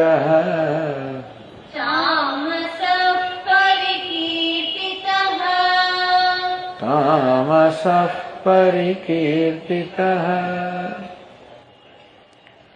નિયતસ્ય કર્મણઃ સંન્યાસસ્તુ ન ઉપપદ્યતે. હે અર્જુન, આ નિત્ય કર્મ છે, એટલે કે આ યજ્ઞ દાન તપસ્યા કર્મ જે છે એનો ત્યાગ તો કોઈ રીતે યુક્તિ સંગત નથી, યુક્ત નથી. કેટલાક લોકોનો અભિપ્રાય જે હતો ને ત્યાજ્યમ દોષ વદિત્યે કે કર્મ પ્રાહુર મનીષિણ. કેટલાક મનીષીઓ, કેટલાક સૂક્ષ્મ અર્થદર્શીઓ માને છે કે કેટલાક પંડિતો માને છે કે કર્મને તો છોડી જ દેવું જોઈએ. એ તો આ આધ્યાત્મિક સાધનો અવરોધ રૂપ છે, છોડી દો. એ બરોબર નથી. એ પ્રકારે કર્મને છોડી દેવું તો ત્યાગ સંન્યાસ કરો. પછી કહો છે તામસ સંન્યાસ છે, તમો ગુણનો સંન્યાસ છે. તમો ગુણ કેને કહેવાય? તમો ગુણ એટલે અજ્ઞાન, એટલે કે મોહ. આ જ્ઞાનમાંથી મોહમાંથી જન્મેલો સંન્યાસ છે. એ લોકો કર્મની કિંમત જાણતા નથી. એ લોકો આધ્યાત્મિક સાધનામાં કર્મનો શું ઉપયોગ છે નથી જાણતા. આગળ સમજાવવામાં આવ્યું કે કર્મ તો આપણા અંતઃકરણને શુદ્ધ કરનારું છે. અને વળી પાછી એની થોડી ચર્ચા આગળ આવશે પણ ખરી આ અધ્યાયની અંદર. તો આધ્યાત્મિક સાધનામાં અંતઃકરણ શુદ્ધિ બહુ મહત્વની વસ્તુ છે. જ્ઞાનની સાધના માત્ર શાસ્ત્રના વિચારથી થાય એવું નથી આવતો. પણ શુદ્ધ અંતઃકરણ વાળો મનુષ્ય જયારે શાસ્ત્રનો વિચાર કરે, શુદ્ધ અંતઃકરણ વાળો સાધક જયારે શાસ્ત્રનું શ્રવણ કરે, ત્યારે જે શ્રવણ જે છે કે વિચાર જે છે એ ફળદાયક નીવડે, નહીતર ના નીવડે. એ લોકો એમ માનતા હશે કે બસ તમે તમારે શાસ્ત્રો અધ્યયન કરો, એનું ચિંતન કરો, વિચાર કરો એ પૂરતું છે. પણ કયા પ્રકારના અંતઃકરણથી કે મનથી વિચાર કરવામાં આવે એનું એ લોકો એનું વિચાર નથી કરતા. ભગવાન કે છે નહીં, આપણું સ્પષ્ટ માનીએ છીએ કે પહેલું પગથિયું છે અંતઃકરણ શુદ્ધિ. ભલે તમે શાસ્ત્રનું શ્રવણ જરૂર કરો, ટૂંકમાં શાસ્ત્રનું શ્રવણ કરવા માટે અંતઃકરણ શુદ્ધ થાય એવી તો બેસી રહેવાની જરૂર નથી. પછી કે સ્વામીજી આપણે કહ્યું ને અંતઃકરણ શુદ્ધ જોઈએ એટલે હમણાં અમે ક્લાસ છોડી દીધા છે અને હું રાહ જોઉં છું કે અંતઃકરણ શુદ્ધ થાય પછી વળી ક્લાસ શરૂ કરે, એવી જરૂર નથી. કારણ કે આ કર્મયોગ શું છે સમજવા માટે પણ આપણે શાસ્ત્રનું શ્રવણ તો જરૂરી છે. શાસ્ત્ર આપણને વિવેક આપે છે, તેઓનું શું ધ્યેય છે સમજાવે છે, એને માટેનો માર્ગ શું છે સમજાવે છે. કઠોપનિષદમાં આપણે જોયું છે પ્રમાણે આપણી સમક્ષ હંમેશા બે વિકલ્પો છે, શ્રેયસ અને પ્રેયસ. શ્રેયસ કોને કહેવાય, પ્રેયસ કોને કહેવાય સમજાવે. સદા આપણે બેમાંથી વિકલ્પમાંથી પસંદગી કરવાની છે. અને આપણે શ્રેયસને પસંદગી કરીએ, પ્રેયસ છોડીએ. આ પ્રકારે વિવેક વૈરાગ્ય બહુ જરૂરી છે. એ તો શાસ્ત્રના શ્રવણથી પ્રાપ્ત થાય. એ શાસ્ત્રોનું શ્રવણ છોડવાની તો જરૂર છે જ નહીં. પરંતુ શાસ્ત્રોનું શ્રવણ એકલું પર્યાપ્ત નથી. જોડે જોડે આપણા અંતઃકરણને શુદ્ધ કરવાની, આ સમાધિ શિલ્ક સંપત્તિ પ્રાપ્ત કરવાની પણ બહુ જરૂર છે. સમય એટલે મનની શાંતિ, આપણું મન રાગ અને દ્વેષથી મુક્ત થાય એ બહુ જરૂરી છે. દમય એટલે ઇન્દ્રિય નિગ્રહ, ઇન્દ્રિયોના સ્તરે પણ આપણે શાંત હોઈએ, ઇન્દ્રિયો કોઈ પ્રકારનો આપણા મનમાં વિક્ષેપનો ઉત્પન્ન કરતો એ પણ જરૂરી છે. ઉપરથી આપણું મન અંતર્મુખ હોય જરૂરી છે. તિતિક્ષા આપણામાં સહન શક્તિ હોય જરૂરી છે. એટલે આ બધા સદગુણો કેળવવાની અત્યંત આવશ્યકતા છે. એટલે શાસ્ત્રોનું શ્રવણ કરતા કરતા આ બધા ગુણો કેળવવા માટે પણ આપણે પ્રયત્નશીલ હોવા જોઈએ, સભાન હોવા જોઈએ.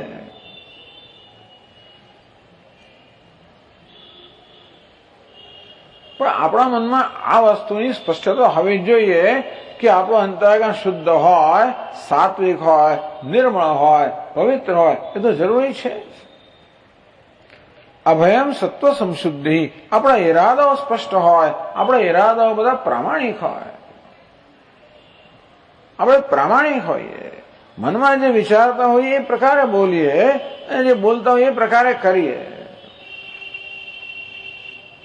મનસ્યેકમ વચસ્યેકમ કર્મણ્યેકમ મહાત્મનામ. મહાત્માઓમાં મનમાં, વચનમાં, કર્મમાં એકતા હોય છે. મનસ્સંયત, વચસ્સંયત, કર્મણ્યંત દુરાત્મા. એ દુરાત્માઓમાં મનમાં એક વસ્તુ, વાણીમાં બીજી વસ્તુ, કર્મમાં ત્રીજી વસ્તુ. આવું બધું હોય ત્યાં સુધી આપણે જ્ઞાન કેમ પ્રાપ્ત થાય? અંતેથી આપણા વાણીમાં, વર્તનમાં, વિચારમાં સુમેળ હોય, પ્રામાણિકતા હોય, ભાવની શુદ્ધિ હોય, આ બધું બહુ મહત્વનું છે. એટલે સાથે સાથે એને માટેનો પ્રયત્ન પણ થવો જ જોઈએ. અને આ પ્રકારની અંતઃકરણ શુદ્ધિ તો કર્મથી થાય. એટલે શુદ્ધિના બે સ્તર છે. આપણે પેલો ટ્રાન્ઝિસ્ટર હોય છે ને રેડિયો, એમાં પેલા બે નોબ હોય છે, બે ડટ્ટા હોય છે. આપણે સ્ટેશન એડજસ્ટ કરવું હોય ને, કોઈ પણ સ્ટેશન, વિવિધ ભારતી ગમે તે હોય, તો પેલા મોટું આપણે નોબ ફેરવીએ એટલે જલ્દી જલ્દી જલ્દી પેલો કાંટો ત્યાં આવે, પછી થોડું સંભળાતું થાય. પછી બીજો ફાઇન ટ્યુનિંગ એક નોબ હોય, ફાઇન ટ્યુનિંગ કરી આપે. તેવી રીતે બે નોબ છે. કર્મયોગ પહેલો નોબ છે અને આ શાસ્ત્રોનું શ્રવણ બીજો નોબ છે. કર્મયોગ શેના માટે છે? મોટું મોટું જે છે ને એ મોટા મોટી અશુદ્ધિ દૂર કરવા માટે છે. અને આ જ્ઞાન યોગ શેના માટે છે? બધી ઝીણી ઝીણી અશુદ્ધિ દૂર કરવા માટે છે, રિફાઇનમેન્ટ. પહેલેથી જ આપણે ફાઇન ટ્યુનિંગ નોબ ફેરવો કરો તો ક્યારે પત્તો લાગે? એટલે કર્મ તો અત્યંત આવશ્યક છે. પાવનાને મનીષિણામ, આ કર્મ એટલે કર્મ અમુક ભાવનાથી, કર્મની પાછળ રહેલી ભાવના, એ તો અંતઃકરણને શુદ્ધ કરનારી હોવાને કારણે એવું સમજ્યા વગર કર્મનો ત્યાગ કરવામાં આવે. જેમ કે આપણી સમક્ષ કોઈ હીરો પડેલો હોય, એને કાચનો ટુકડો માનીને ફેંકી દેવામાં આવે. કોઈ બાળકને આપણે મૂલ્યવાન વસ્તુ આપીએ, એના રમવા આપણી ઘડિયાળ આપે $2000 પેલો ફેંકી દે. આ ત્યાગ કેવો છે? સમજ્યા વગરનો ત્યાગ છે. મોહાત તસ્ય પરિત્યાગ હૈ. જે વસ્તુ આપણા હાથમાં છે એની કિંમત ન સમજવાને કારણે પેલા ખેડૂતને એકવાર આખું એક થેલી મળી, અરે ગુણ મળી, એમાં બધા પથરા ભરેલા હતા. એનો ઉપયોગ શેમાં કરે? સવારના પહોરમાં પક્ષીઓ આવે ને એની તરફ મારવા માટે કરે. કોઈ વળી ઝવેરી એક દાડો પસાર થતો હશે ને એના હાથમાં પેલો પથરો આવે કે શું છે? આ તો હીરો છે. પેલા ખેડૂતને પૂછ્યું કે ક્યાંથી લાવ્યો? ખબર નથી કે અહીંયા પડ્યો હતા કોથળો. શું કરે તું? હું તો પક્ષીઓને ઉડાડવા માટે કરું છું. હીરાની કિંમત ન જાણવાને કારણે પથ્થર માનવો અને પક્ષી ઉડાડવા વાળો ઉપયોગ કરવો, આ ત્યાગ કેવો છે? મોહાત તસ્ય પરિત્યાગ હૈ. મોહને કારણે, અવિવેકને કારણે, એની કિંમત ન જાણવાને કારણે થયેલો ત્યાગ છે. એક હમણાં વિરક્ત માણસ નથી કે એને તો હીરા પણ છોડી દીધા, લો હીરાનો ત્યાગ કરો. વિરક્ત નથી. આ હીરાની કિંમત જાણતો અને છતાંય કરતો હોત તો આપણે વિરક્ત કહીએ. આ તો અબોધ છે, મૂર્ખ છે. મોહ એટલે અવિવેક, વિવેકના અભાવને કારણે થતો ત્યાગ છે. તામસ પરિકીર્તિત. આ તમો ગુણ છે આપણા વિવેકને, તમો ગુણ એટલે કે અંધકાર. અંધકાર આપણા વિવેકને આચ્છાદિત કરે છે, તે અવિવેક ઉત્પન્ન કરે છે. તો ભગવાન કહે છે કે આ સાંખ્ય કે જે કઈ લોકો હોય એ લોકો કર્મનું મૂલ્ય સમજતા નથી, કર્મથી આપણા જીવનનો શું લાભ છે જાણતા નથી, અને તેથી લોકો બસ માત્ર કર્મનો ત્યાગ જ કરવાનો કહે છે. આવી રીતે કર્મનું મૂલ્ય સમજ્યા વગર જેવો ત્યાગ કરે છે એ ત્યાગ, એ સંન્યાસ કહેવાય ખરો? સંન્યાસી બની ગયો. કેવો સંન્યાસ છે? તામસ, તમો ગુણમાંથી જન્મેલો સંન્યાસ છે. એ કોઈ યોગ્ય સંન્યાસ નથી. આ પ્રકારે ભગવાન હવે જે વિષય છે તામસ, રાજસ, સાત્વિક સંન્યાસ વગેરેની ચર્ચા આગળ કરશે. ઓમ પૂર્ણમદઃ પૂર્ણમિદં પૂર્ણાત પૂર્ણમુદચ્યતે પૂર્ણસ્ય પૂર્ણમાદાય પૂર્ણમેવાવશિષ્યતે. ઓમ શાંતિ શાંતિ શાંતિ. શંકરં શંકરાચાર્યં કેશવં બાદરાયણં સૂત્રભાષ્યકૃતૌ વંદે ભગવन्तौ પુનઃ પુનઃ. ઈશ્વરો ગુરુરાત્મેતિ મૂર્તિભેદવિભાગિને વ્યોમવદ્વ્યાપ્તદેહાય દક્ષિણામૂર્તયે નમઃ. ઓમ શાંતિ શાંતિ શાંતિ. હરિ ઓમ. શ્રી ગુરુભ્યો નમઃ. હરિ ओम। 1 2 3 4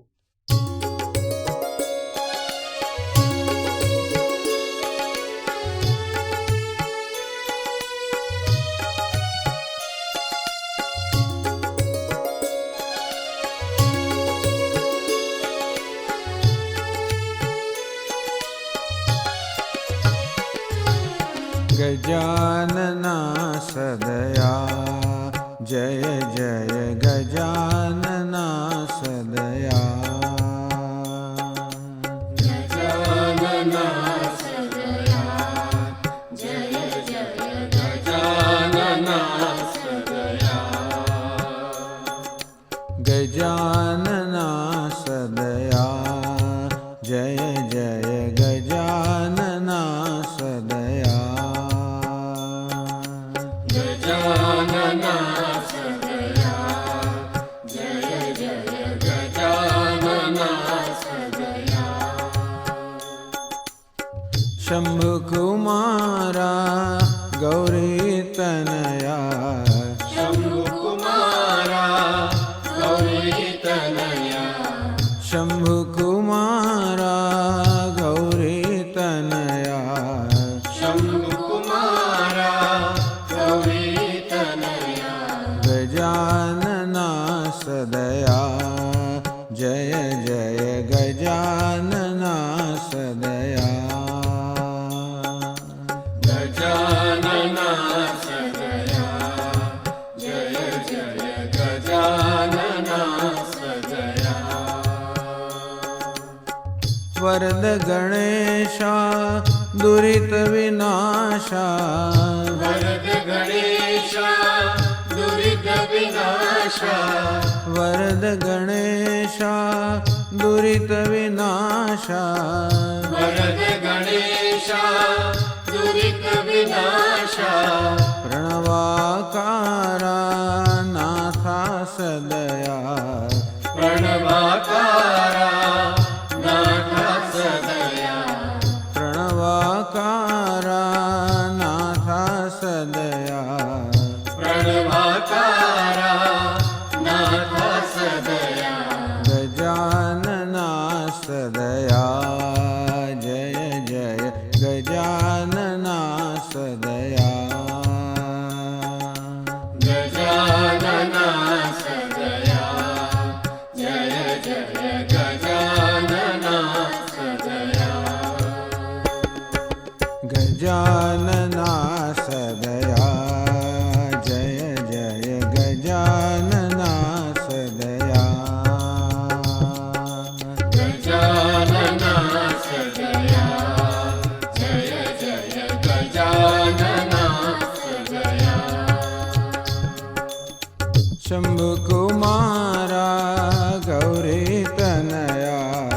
शंभु कुमारा गौरी तनया। गजानना सदया जय जय गजानना सदया।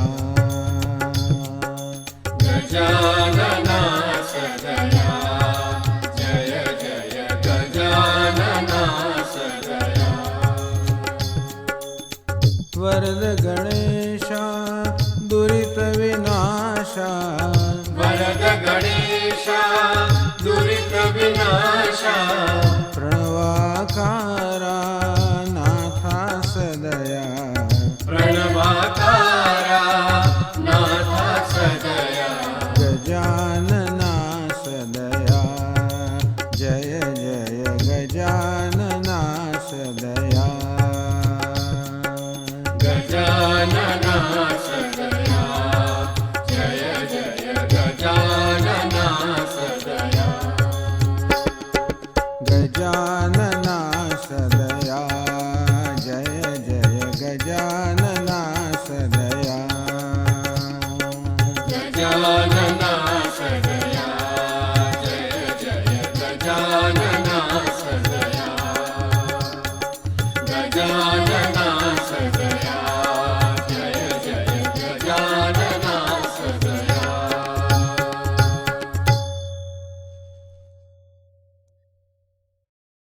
1 2 1 2 3 4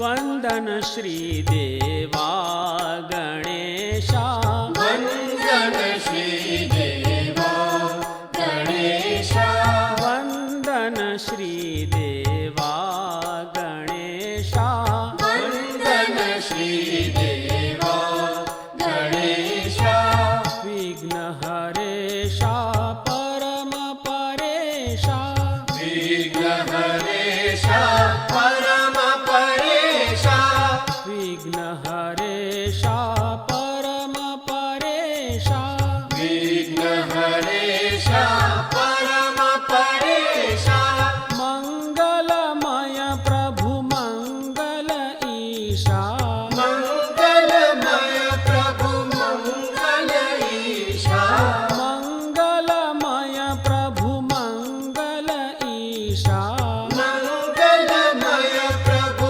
मंगल ईशा वंदन श्री देवा गणेशा वंदन श्री देवा गणेशा अकार चरणा विश्वंभरणा अकार चरणा विश्वंभरणा अकार चरणा विश्वंभरणा अकार चरणा विश्वंभरणा उकार लंबोदरधिकरणा उकार लंबोदरधिकरणा उकार लंबोदरधिकरणा उकार लंबोदरधिकरणा मकार मस्तक शिव शिव स्मरणा मकार मस्तक शिव शिव स्मरणा मकार मस्तक शिव शिव स्मरणा मकार मस्तक शिव शिव स्मरणा जय जय प्रणवेशा ईशा जय जय प्रणवेशा ईशा जय जय प्रणवेशा ईशा जय जय प्रणवेशा ईशा वंदन श्री देवा गणेशा वंदन श्री देवा गणेशा विघ्न हरेशा परम परेशा विघ्न हरेशा परम परेशा मंगलमय प्रभु मंगल ईशा मंगलमय प्रभु मंगल ईशा वंदन श्री देवा गणेशा वंदन श्री देवा गणेशा अकार चरणा विश्वंभरणा अकार चरणा विश्वंभरणा उकार लंबोदरधिकरणा उकार लंबोदरधिकरणा मकार मस्तक शिव शिव स्मरणा मकार मस्तक शिव शिव स्मरणा जय जय प्रणवेशा ईशा जय जय प्रणवेशा ईशा वंदन श्री देवा गणेशा वंदन श्री देवा गणेशा वंदन श्री देवा गणेशा वंदन श्री देवा गणेशा वंदन श्री देवा गणेशा वंदन श्री देवा गणेशा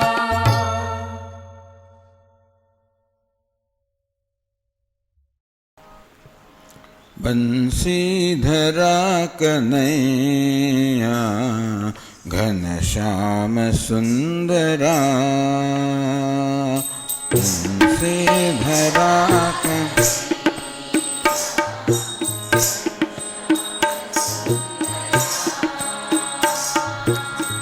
बंसीधरा कन्हैया घनश्याम सुंदरा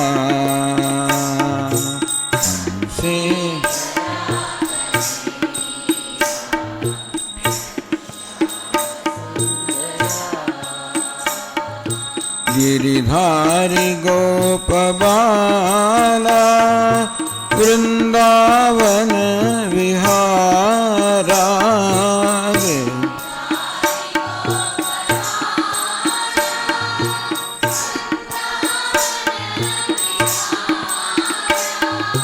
गिरिधारी गोप बाला वृंदावन विहारा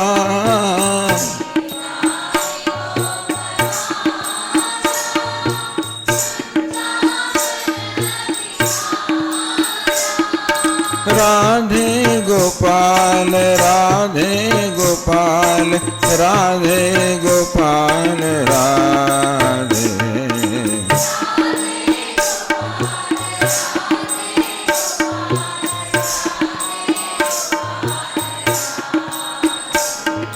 राधे गोपाल राधे गोपाल राधे गोपाल राधे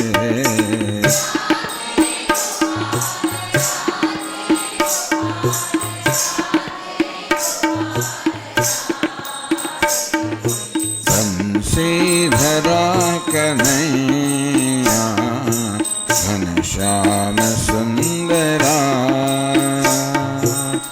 बंसीधरा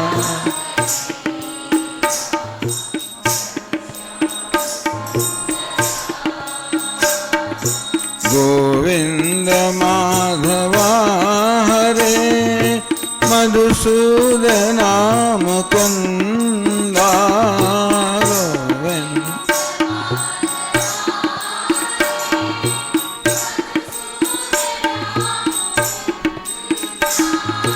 गोविंद माधवा हरे मधुसूदना मुकुंदा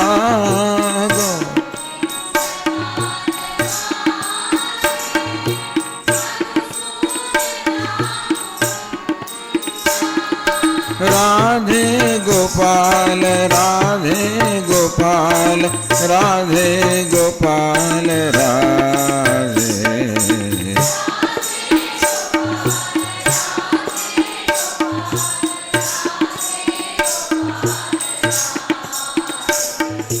राधे गोपाल राधे गोपाल राधे गोपाल राधे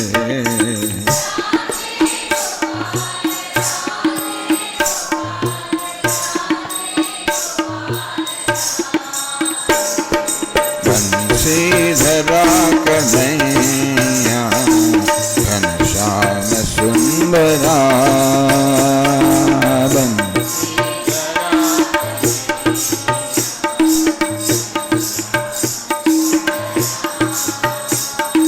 गिरिधारी गोप बाला वृंदावन विहारा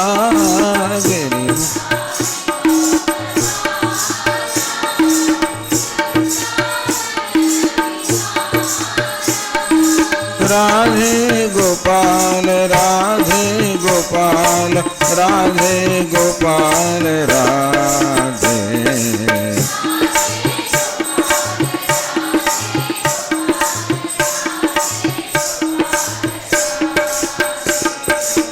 बंसीधरा कन्हैया घनश्याम सुंदरा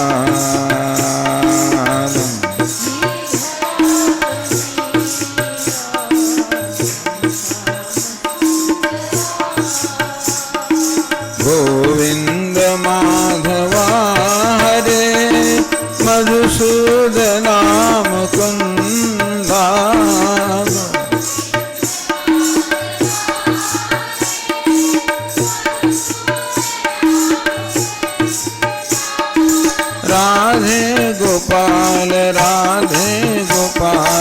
राधे गोपाल राधे